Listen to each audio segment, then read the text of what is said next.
outside world is a big, scary thing. It's always changing. Yet there's some things out there that stand above us forever, daunting and awesome. Then there are all the creatures that inhabit it, each moved by their own goals and motivations. Sometimes they move together, but often against each other too. And then somewhere in all that mess, there's you. How can I be me, you wonder, when I'm just a little thing in a huge, strange land where everything isn't me?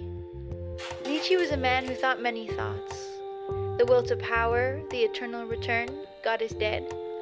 But one thing Nietzsche knew about himself was that the best soil for his thoughts was high up in the mountains, under a pure sky and dry air. Watered abundantly, water from a stream worked best. Kind of like a plant. Yet ever since Aristotle, plants are the lowest degree of life. Stuck in the ground, they feed passively on the elements around them. They survive, but they don't desire. They don't dream beyond the strict limits of their conditions. And so the question is, what can something as helpless as a plant tell us about self-expression, about being me in the world out there? Fast forward until the day Nietzsche walked by. He was wondering, like you and I are wondering, how is one able to live? And then he saw the plant, which moved him so much that he wrote about how it climbs and winds and finally gains some light and a patch of soil, and thus creates for itself its share of joy on an inhospitable ground.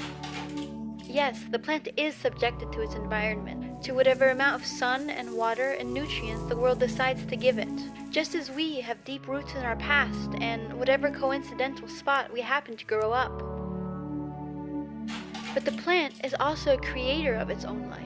No two plants give the same answer to the question, how do I live? Their answers are full of extravagance and ingenuity. What Nietzsche tells us is that even in the vegetal world, living is so much more than surviving. It's about going overboard, showing off, thriving under the sensation of exteriorizing ourselves. And the plant knows no limits to its expressivity. It has no eyes, no ears, ever surrounded by quietness.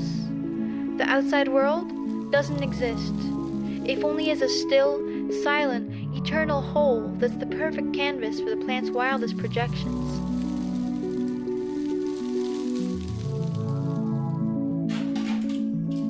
For Nietzsche, we inherit that primordial belief.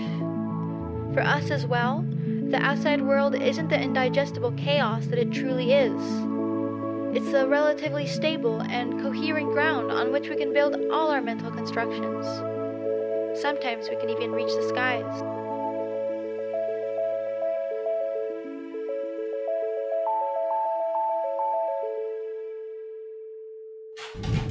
So being a pflanzenmensch, a plant man, means that no matter how deep our roots run, how vulnerable we are to the whims of the universe, we can also create for ourselves our share of joy. Like plants, we can take whatever we have been given and ingenuously pretend we are the masters of our own lives. But is that the only way to make a place for ourselves in this world? To cover our eyes and our ears to the world outside? To answer that question, we're going to travel a little higher, a little further into the horizon. And here we are in a tasteful English garden. It's pretty because it mimics the whims of free nature. A crooked path, chamois, gently rolling lawns, a grotto. The edges of the garden fade gently into real nature. Here, the gardener believes he has created a space where nature itself speaks. But this is a mistake, says Nietzsche, because nature is so much more powerful, more fluid, more incomprehensible. The truth is, the English gardener hasn't expressed himself here any more than nature has. So let's look for a bold remark upon the world. A few steps further, and here we are. Perfectly trimmed bushes. A strict formal outline made whimsical with spiraling shapes and frilly bits. The delimitations are clear to this arena where the gardener has expressed his style. This is a Rococo garden, a triumph of man's will over nature, a celebration of pure human beauty. But as we frolic around in the winding hedge maze, there isn't even a stray branch to make us trip. In this space of the gardener's self-expression, there's nothing foreign or wild or unforeseen to provoke him, to make him fall and reinvent himself. By shaping everything in his garden according to one single will, he stifled both the world and himself. He'll never have faced anything mysterious or rough to truly shake his being. On to our last stop. This is the Italian garden. Once more, clear boundaries. Inside, the garden is pure artifice. Space is masterfully divided with symmetrical lines and avenues. It's a square of land the gardener has fabricated for himself, weeding out what he didn't want and sculpting liberally the elements he chose to glorify. A human place, a place where we can live. But this time, something different stands in the horizon. Mountains, the towering testaments to a nature that overpowers us and escapes us.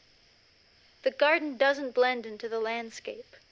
Humanity and nature stand together until the point of friction, but not of fusion.